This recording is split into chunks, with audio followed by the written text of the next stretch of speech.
Les invités du Cercle Pierre d'Or, l'excellence immobilière. Ces professionnels construisent l'immobilier d'aujourd'hui et de demain. Rencontre avec des femmes et des hommes remarquables.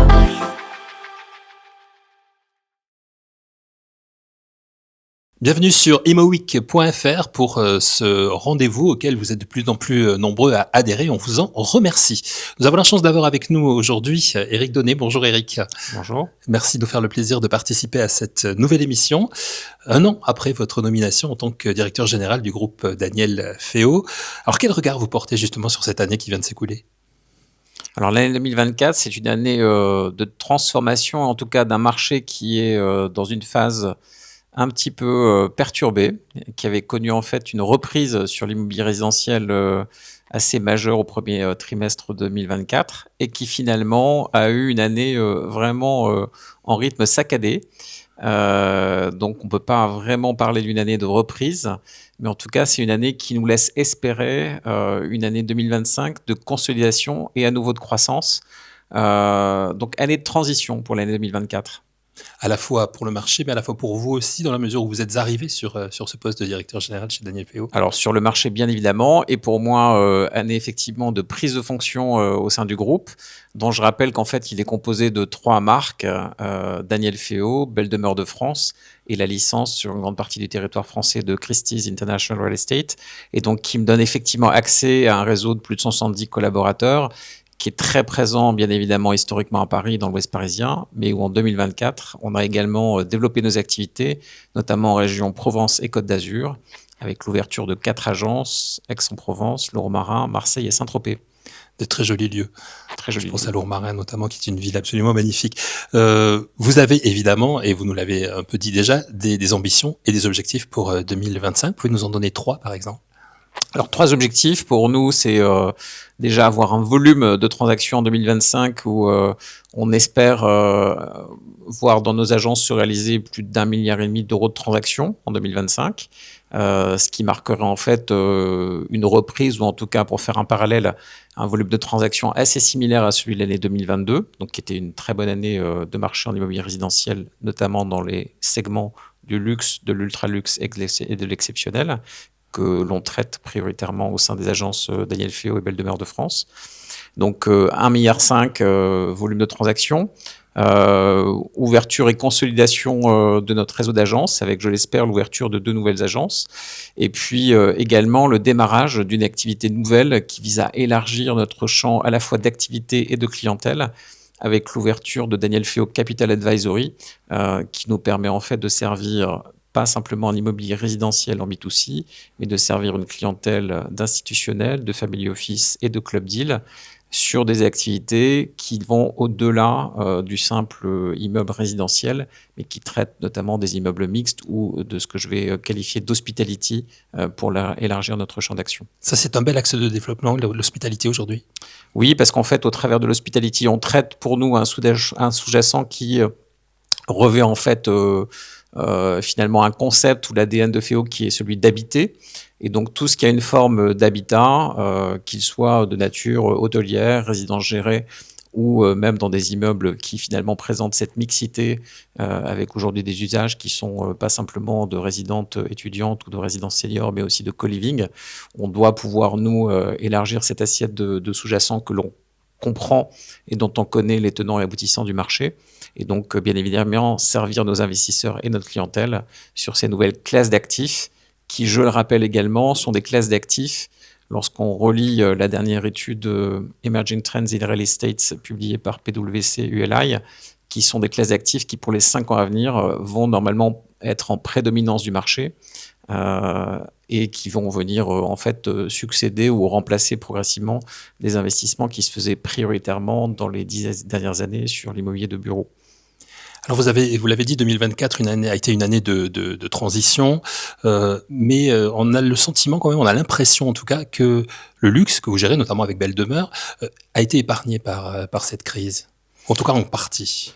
Alors le luxe s'en tire naturellement mieux par plusieurs facteurs. Le premier d'entre eux, c'est que on a des facteurs qui sont liés à notre activité. Le segment du luxe attire des investisseurs étrangers et il se trouve qu'en fait c'est par rotation, mais il y a toujours à un moment donné du pouvoir d'achat ou en tout cas de ce qu'on appelle du wealth, c'est-à-dire de la fortune qui existe et qui transite simplement d'un continent à un autre en fonction des humeurs finalement ou de la bonne croissance économique d'un continent à l'autre. Il se trouve qu'en fait, l'année dernière, en 2024, vous avez notamment l'Amérique du Nord, donc les Américains, que ce soit américains ou canadiens, qui ont profité d'un taux de change assez record qui leur permet de gagner, je dirais, de façon mécanique à 30 à 35% de pouvoir d'achat, donc c'est assez énorme, et qui font que de toute façon, ces populations aujourd'hui croient en Paris, croient en l'attractivité de la France, à son art de vivre, et bien évidemment ont retrouvé des capacités financières pour investir dans notre pays, et ça s'est traduit effectivement par, on va dire, une dominante d'acquéreurs étrangers, notamment américains, en 2024, ce qui était la bonne nouvelle, et qui a effectivement beaucoup servi notre immobilier dont le luxe est l'exceptionnel. Alors, vous nous avez fait rêver en nous donnant les nouveaux lieux d'implantation des agences du groupe Daniel Féault. Est-ce que je peux vous demander 3 belles réalisations, 3 beaux programmes peut-être que vous allez lancer cette année en 2025 ? Alors, je ne vais pas parler de programmes ou en tout cas de biens immobiliers comme j'ai l'habitude de le faire, puisqu'on est aussi un réseau où en fait l'une de nos forces, c'est de traiter de nos transactions de façon extrêmement confidentielle et avec beaucoup d'égards, que ce soit pour nos vendeurs ou nos acquéreurs. Et donc, bien évidemment, je dirais, ma chance aujourd'hui, c'est de pouvoir visiter, je dirais, quasiment quotidiennement des biens assez exceptionnels, mais qui restent dans ces transactions finalement assez peu connus ou peu communiqués auprès du grand public. Ce que je peux dire, c'est qu'en fait, notre souhait, c'est de pouvoir continuer à finalement négocier ces biens pour l'année 2025, l'année à venir. On a déjà initié plusieurs transactions qui sont dites off-market confidentielles sur des hôtels particuliers parisiens ou des lieux de villégiature assez exceptionnels, notamment en région Côte d'Azur, avec des valeurs de biens qui vont de 20 à 50 millions d'euros. Donc le premier projet, c'est de trouver bien évidemment des acquéreurs pour ces biens exceptionnels. La deuxième chose, c'est pouvoir également rentrer de beaux mandats pour la partie Daniel Féault Capital Advisory, qui est effectivement l'entité qui a été créée, initiée en octobre de 2024 et que je m'efforce de consolider dans l'exercice qui vient.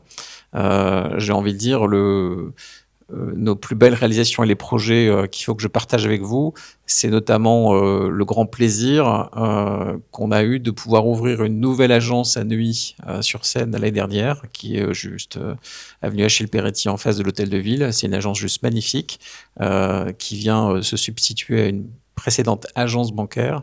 Et la deuxième agence qu'on a largement agrandie et doublée de volume, c'est celle du Faubourg Saint-Honoré, où là aussi Daniel Féault est aujourd'hui très présent et très dominant sur ce marché.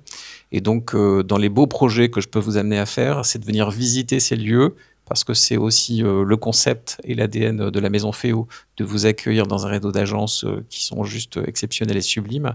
Et puis de noter que, en fait, ces agences, pour beaucoup d'entre elles, quand on trouve de nouveaux lieux, viennent se substituer finalement à des agences bancaires qui étaient historiquement très bien localisées dans des beaux quartiers avec des immeubles d'angle, et que dans notre rayonnement, dans notre visibilité, on tient à ce que nos clients finalement puissent aussi valoriser leurs biens au sein de nos agences. Et donc c'est vraiment les projets sur lesquels je voudrais mettre ça en exergue.